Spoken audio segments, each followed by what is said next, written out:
Salut tout le monde, que l'amour du Seigneur Jésus-Christ remplisse nos cœurs. Aujourd'hui, nous allons avoir un témoignage particulier avec une invitée particulière.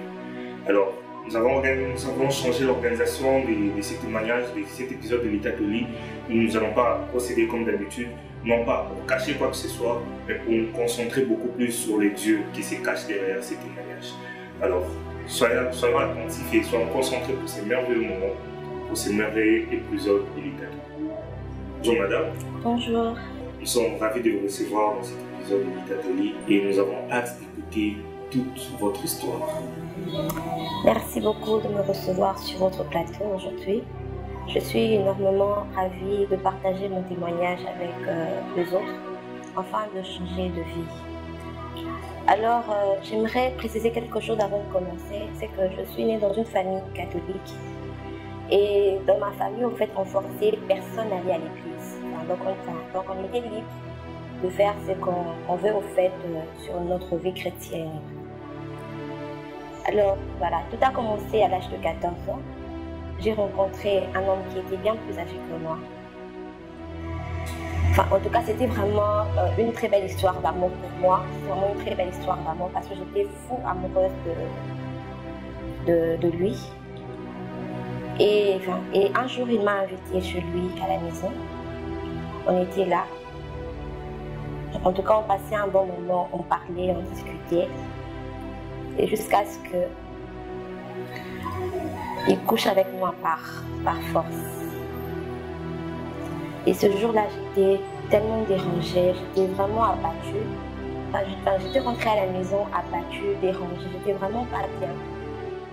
Mais malgré ça, ça ne m'empêchait pas de continuer de l'aimer. Je l'aimais toujours, en tout cas, il y avait toujours un feeling entre nous. Et on a continué cette histoire d'amour. Enfin, malgré ça. Donc, à l'âge de 14 ans, je veux dire que vous avez subi un viol. Exactement. Qu'est-ce que c'est pas consenti? Exactement, c'est un viol. Comment vous avez vécu ça? C'était un moment très difficile pour moi. Un moment très difficile parce qu'au fait, je ne m'y attendais pas. Parce que moi, je me disais que c'était quelque chose que j'allais faire avec amour, avec consentement. Mais ce n'est pas arrivé comme je le souhaitais.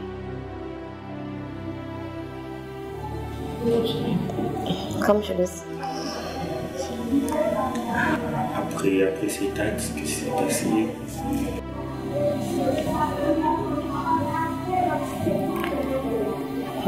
Voilà. Et après cet acte, j'ai complètement changé de vie. En tout cas, je suis devenue une autre personne. J'ai vraiment commencé à pratiquer la publicité. En tout cas, j'étais une fille au fait qui pouvait coucher avec deux ou 3 hommes par jour. Et pour moi, c'était totalement normal. Et j'aimerais aussi dire quelque chose avant de continuer, c'est que je suis née dans une famille où je ne manquais de rien. Je ne manquais absolument de rien. Mon père prenait très bien soin de nous. Et malgré que mon père était polygame, mais ça ne l'empêchait pas de prendre correctement soin de nous. Alors j'ai commencé au fait à pratiquer la publicité. J'ai eu l'amour de l'argent. Et malgré tout ce qu'on me donnait à la maison, j'ai l'impression que ça ne me suffisait pas. Ça ne me suffisait pas. Et je voulais Non, ce n'était pas par manque. Pour le plaisir, exactement. Et j'ai commencé au fait à aimer cette vie-là, à sortir, à boire, à faire la cour aux hommes, de faire en sorte que les hommes puissent me remarquer au fait. En tout cas, c'est cette vie-là que j'ai commencé à vivre. Vraiment, j'étais dans l'alcoolisme. En tout cas, je pouvais coucher avec des hommes sans pour autant m'inquiéter, sans pour autant en fait savoir qu'il y a de la maladie. Ou peut-être qu'il y a certaines choses qui peuvent se passer spirituellement. En tout cas, pour moi, je m'en foutais.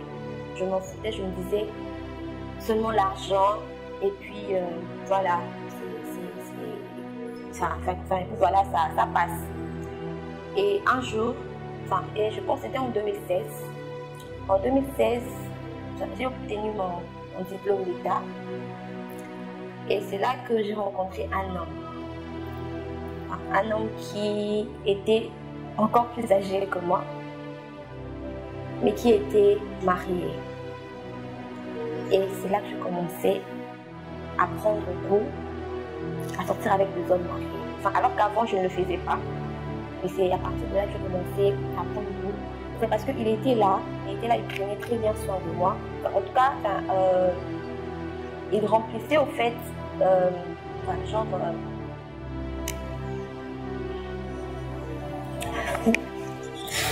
il remplissait, c'était un homme qui comblait mes désirs en tout cas, parce qu'il pouvait au fait me donner beaucoup plus d'argent que et que je le souhaitais, que je demandais. En tout cas, il était toujours là en train de prendre soin de moi et de me dire qu'est-ce qui ne va pas, qu'est-ce qui te manque. Et j'ai pris goût à ça. Et aussi, en 6e, j'ai passé un moment très difficile dans la famille où mon père est tombé malade. Pendant une année, mon père était à la maison. Et, et on n'avait plus au fait assez de revenus pour survivre. Et donc pour moi, c'était encore un moyen de continuer, de faire encore une fois de bêtises.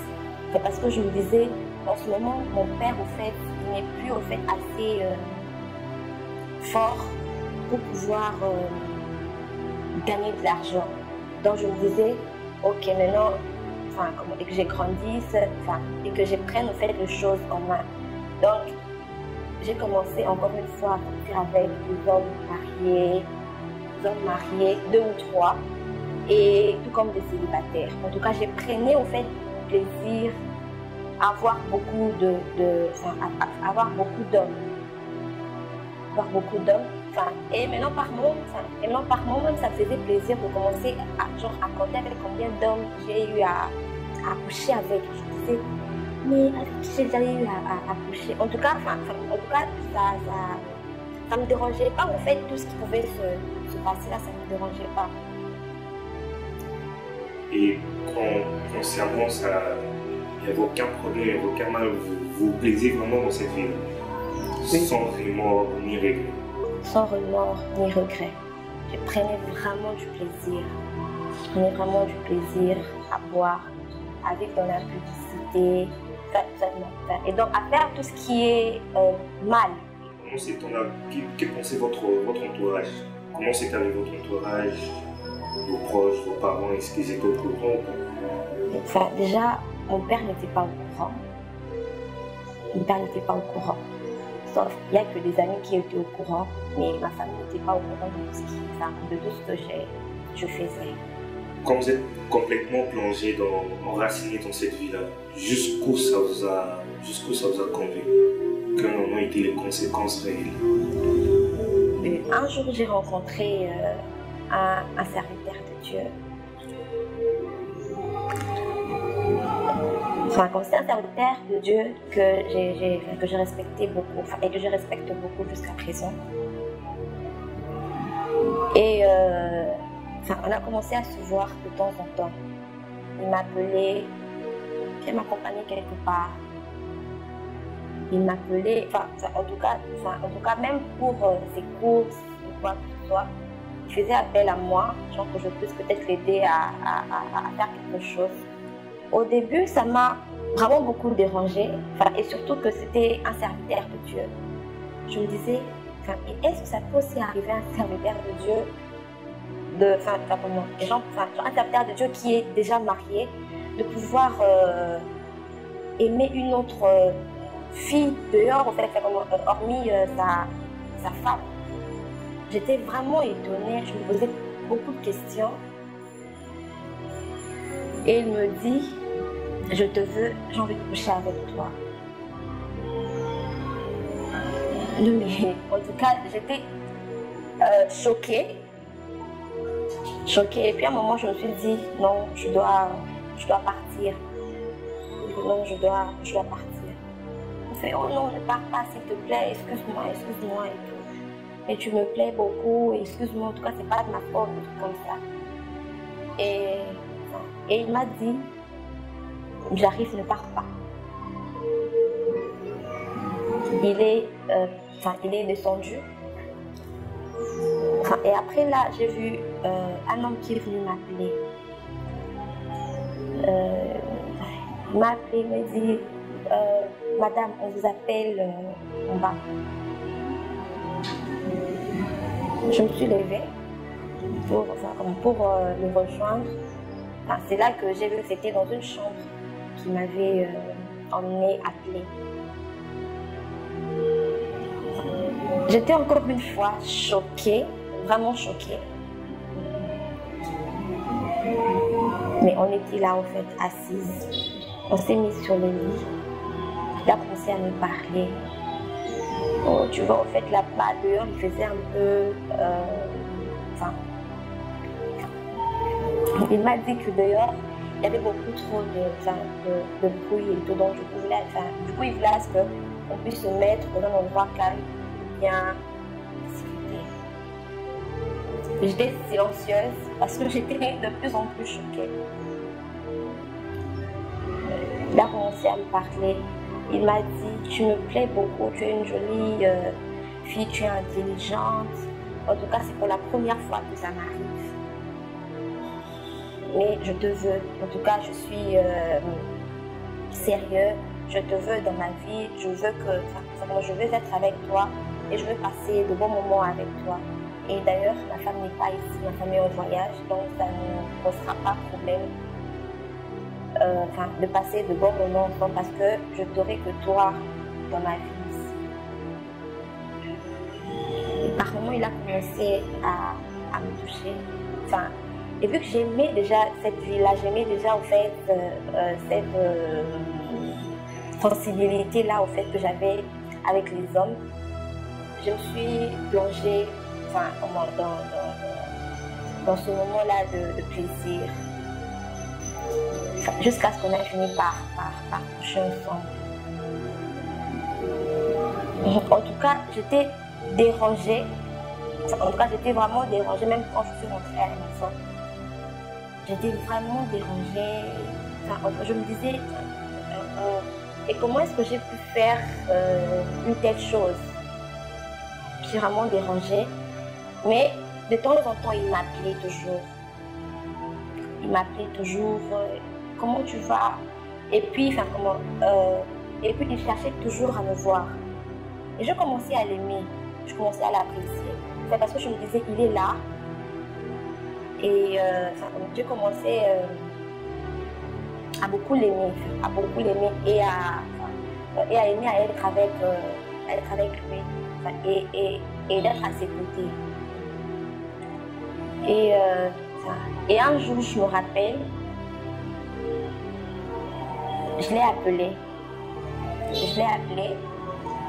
Je lui ai dit, tu es où? Il m'a dit qu'il était quelque part, que je devais le rejoindre. Je dis, ok, d'accord, j'arrive. Je suis allée vers lui. Il me parlait, mais il n'était vraiment pas au fait à l'aise.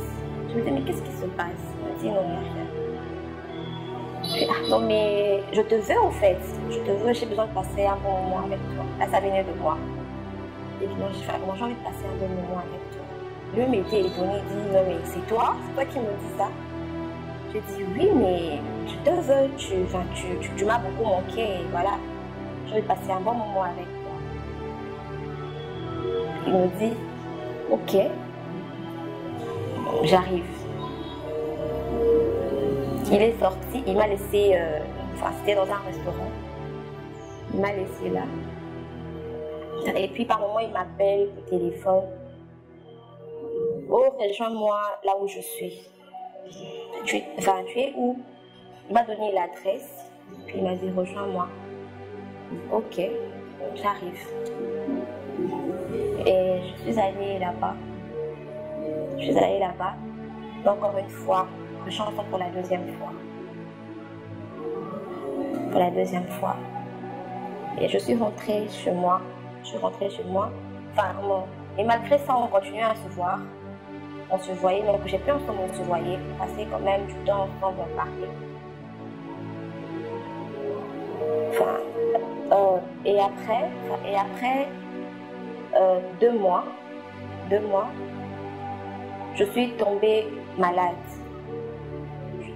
J'étais essoufflée, je ne comprenais pas qu'est-ce qui se passe. Je suis allée à l'hôpital, j'ai même été hospitalisée à cause de ça. Et je suis sortie de l'hôpital, c'est là que je me disais, je ne me sens pas bien du tout. J'ai appelé une cousine, je lui ai dit, s'il te plaît, et est-ce que tu peux m'aider à acheter le test de grossesse à la pharmacie? Comme ça, je vais voir un peu ce que j'ai, parce que là, je me sens pas bien du tout.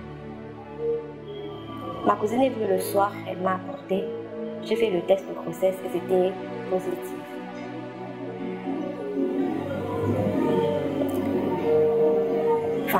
En tout cas, j'étais surprise de voir que je suis enceinte parce que c'était pour moi la première fois de tomber enceinte. Et depuis que j'ai commencé cette sale vie-là. Et le matin, j'ai encore refait le test. C'est toujours positif. Je me suis dit de l'informer, de lui dire voilà que je suis enceinte. J'ai pris le test de grossesse en photo, tous les deux. Je l'ai envoyé par WhatsApp. Il n'a pas réagi. Enfin, il a vu, mais il n'a pas réagi. Mais j'étais inquiète, je me disais, mais qu'est-ce qui se passe? Il a vu et puis il ne réagit pas. C'est pas normal. Je commençais à l'appeler. Il ne prenait pas son téléphone. Et déjà là, c'était au fait, genre, le bombe dans ma tête parce que je ne savais pas quoi faire exactement à ce moment-là. Je me posais tellement de questions. Je me disais, mais qu'est-ce que au fait je veux devenir avec tout ça? Et le soir, donc, je pense que c'était après 2 jours qu'il m'a répondu, qui me dira, je suis en déplacement. Je suis en déplacement, vont parler quand je serai de retour. Je lui ai dit, mais tu seras de retour quand? Ou peut-être dans 1 mois, à mon retour. Enfin, déjà, moi, j'étais vraiment pas à l'aise. Et puis, la maison, j'étais vraiment pas à l'aise. Et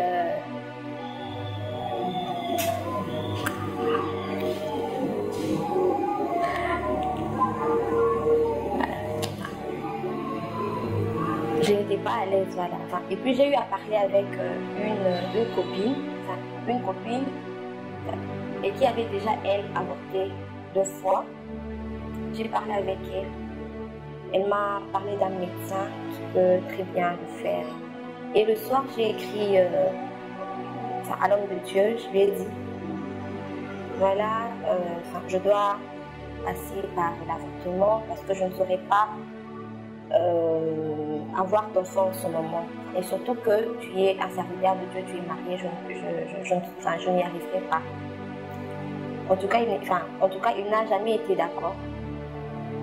Parce qu'il me disait, non, garde cet enfant, ça constitue une bénédiction, garde cet enfant.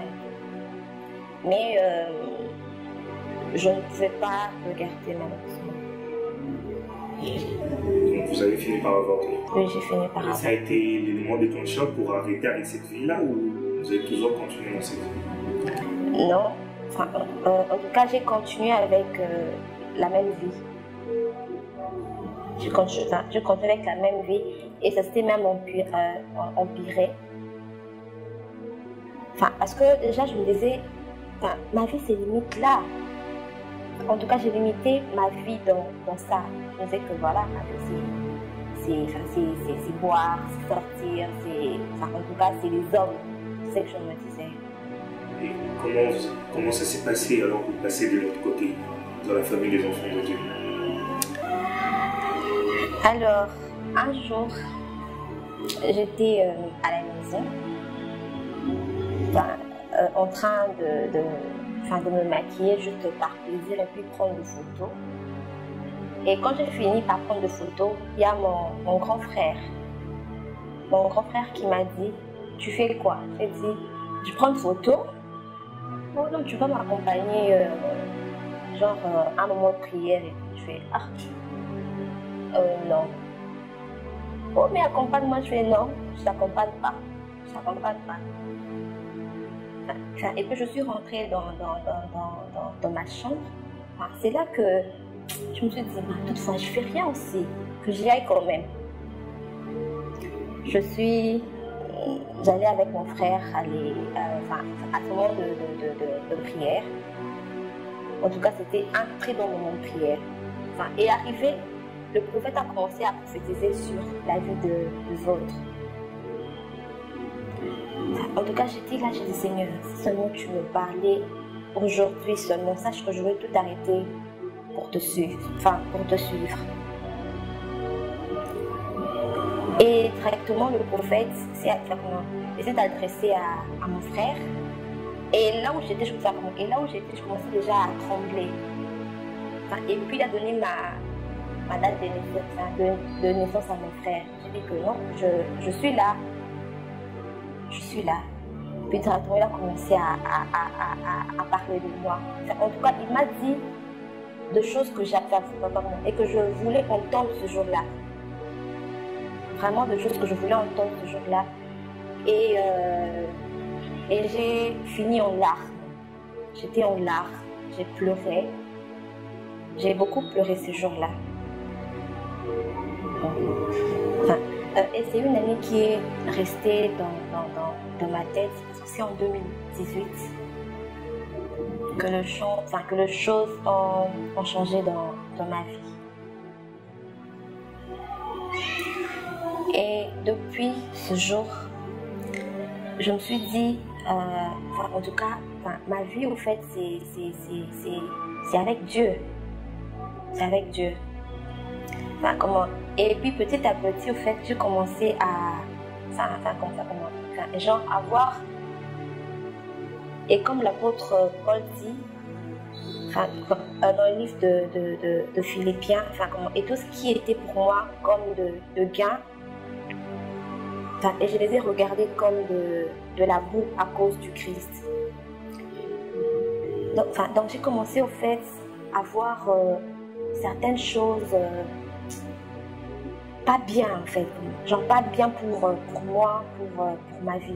Est-ce que ça a été facile au fait lorsque vous avez donné votre vie à Jésus, vous êtes abandonné à Jésus? Est-ce que pendant cette période-là, pour devenir la femme que vous êtes aujourd'hui, ça a été facile ou vous avez aussi passé des moments difficiles?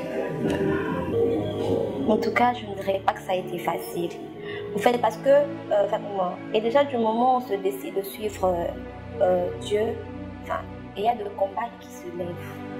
Il y a vraiment des combats qui se lèvent.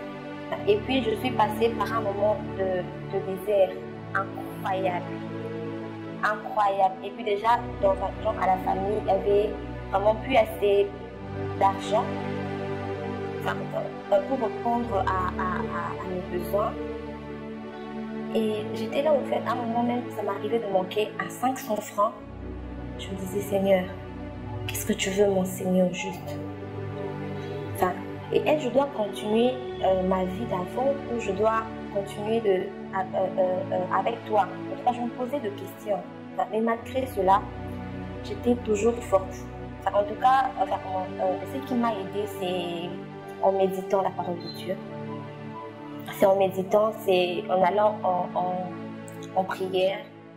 C'est en me rappelant de promesses de Dieu. Je me suis dit, demain sera meilleur qu'aujourd'hui. Et comme la Bible nous dit, la gloire de la seconde maison sera plus meilleure que celle de la première. En tout cas, j'ai commencé au fait à suivre Dieu. Je me suis dit, je ne lâcherai pas. C'est vrai qu'à un moment, je tombais. Pas une fois, pas deux fois. Je tombais en tout cas. Mais je savais très vite me relever. Je me disais, je dois continuer cette marche. Je dois très vite me relever et continuer cette marche. C'est parce qu'il y a de bonnes choses qui m'attendent. Je dois continuer avec Jésus-Christ. Parce que c'est lui mon Seigneur. Quel conseil vous pouvez donner à des personnes, à des jeunes filles et des jeunes garçons qui vivent ce que vous avez vécu aujourd'hui? La vie ne se limite pas dans l'impudicité. La vie ne se limite pas dans l'alcoolisme. Enfin, en tout cas, c'est vrai qu'on aime cette vie-là. C'est vrai, c'est vrai que lorsqu'on est dedans, on aime cette vie-là. Mais, et lorsque on connaît Christ, en tout cas, on regrette la vie qu'on avait. On regrette la vie qu'on avait. Donc j'aimerais leur dire que, j'aimerais leur dire que il n'est pas encore tard. Il n'est pas encore tard de suivre Dieu. Il n'est pas encore tard d'abandonner nos péchés, nos erreurs, nos fardeaux au fait. Parce que la Bible parce que Dieu nous dit, venez à moi, vous tous qui êtes fatigués et chargés, et il nous donnera du repos. Et le vrai repos, on le tire auprès du Seigneur. Abandonnez tout pour suivre Dieu, et car c'est lui le chemin de la vie et de la vérité. J'aimerais parler de mon baptême, et qui a produit en tout cas des effets incroyables, vraiment incroyables. C'est parce que je me suis découverte d'une nouvelle dimension. Et c'est alors qu'aujourd'hui je peux être appelée servante de Dieu, je peux être appelée prophétesse de Dieu, et c'est à partir de là que j'ai de l'assurance parce que le Saint-Esprit de Dieu vit en moi. C'est un moment formidable. Je rends gloire à Dieu pour votre vécu, puisqu'aujourd'hui c'est un témoignage qui changera la vie de plusieurs personnes, et j'ose croire que plusieurs donneront leur vie à Jésus et poursuivront ces chemins justement qui mènent à Christ. En tout cas, c'était un plaisir d'être avec vous. C'était vraiment un plaisir de passer ces instants avec vous. Et pour toutes les personnes qui nous suivent, comme je l'ai dit au départ, nous ne sommes pas là pour pointer du doigt. Nous sommes là pour écouter le Dieu de ces témoignages. Et vous savez que vous êtes chrétien, vous êtes serviteur de Dieu. Ça vous est arrivé de tomber. Ça vous arrive encore jusqu'à aujourd'hui de tomber. Ça vous arrive encore de vivre encore dans l'impudicité, de poursuivre cette vie-là. Il faut que vous puissiez savoir que le Christ vous tend la main aujourd'hui. Il vous tend sa main de compassion et veut que vous abandonniez cette vie. C'est vrai, vous le faites en cachette. C'est vrai, personne ne sait que vous êtes dans toutes ces choses. Mais Dieu, le Dieu créateur, vous voit aujourd'hui. Et il veut que vous puissiez complètement abandonner cette vie pour s'attacher à lui. Servir Dieu, c'est bien. Mais la Bible dit que plusieurs en ces jours-là crieront, Seigneur, Seigneur, n'avons-nous pas servi en ton nom? Mais Dieu leur répondra, je ne vous ai jamais connu. Pour éviter que cela arrive, c'est aujourd'hui que ça se passe. Abandonne cette vie. T'es serviteur de Dieu, t'es chrétien, peut-être t'es dans le chant, t'es musicien, tout ça. Que tu vis dans l'impudicité, tu vis dans l'animosité, tu vis dans l'ivrognerie, etc. Abandonne cette vie et suis Jésus, qui est le chemin, la vérité et la vie. Je vous remercie.